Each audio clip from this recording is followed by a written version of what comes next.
Hello guys and gals, and welcome to one of How To Smartphones tutorial videos on the Samsung Galaxy S8 and the S8 Plus. In this video I'll be showing you guys how to insert and eject the SIM card and the SD memory card. If you guys like to see other tutorials, go ahead and check out that Galaxy S8, S8 Plus tutorial playlist in the description below. So to start off, we're going to be starting off by powering the device off. So what you're going to want to do is go ahead and press the power button and hold it till you see power off. And once you see that, go ahead and select power off.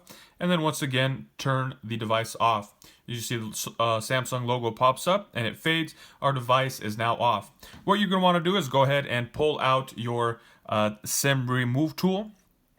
This should be located in the box. If you don't have one, anything with a fine sturdy tip, a bent out paper clip, a pin, needle, anything like that, anything that'll fit inside. So right up here on the top of the device, we will see that there is a little hole. There's also you can faintly see the line of the little SIM tray. So it's right there. So we're gonna go ahead and put our SIM eject tool inside the hole and apply a little bit of pressure, and it just slides out. As you guys can see, then we can go ahead, grab it, and pull it out. And as far as installing your SD card, you can see that it'll only fit one way, and so it'll be just like that. So I'm gonna go ahead and install this memory card first. And some of these get pretty snug, so just be careful. You don't want to break your SIM tray. It is plastic, fairly weak, doesn't really hold up too much. And then as far as your SIM card goes, that also has the same thing. There is a notched edge.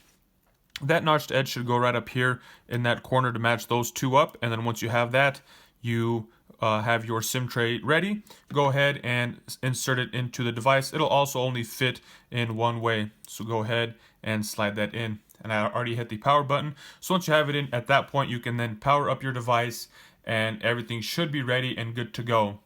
And as far as removing it, same thing. I recommend powering your device off. Once your device is off, same thing. What you're going to want to do is get your SIM remove tool, your paper clip, needle, whatever you're going to use, and then go ahead, insert it here, press the button. Once the button presses, you're going to want to go ahead and remove whatever. If you're removing your your SD card, remove it, or your SIM card, whatever you're removing. Once you pull it out, and you can install it right back in. So that is how you insert and eject the SD memory card and the SIM card on a Samsung Galaxy S8. This also works for the S8 Plus. If you guys have any comments, questions, or concerns, go ahead and drop them in the comment section below. If you guys found this video helpful, go ahead and give me a thumbs up, help me out. And if you know anybody that might be struggling with this, might need a little help, go ahead and share this video with them. That's all I got for you guys in this one. Thank you for watching. Have a nice day.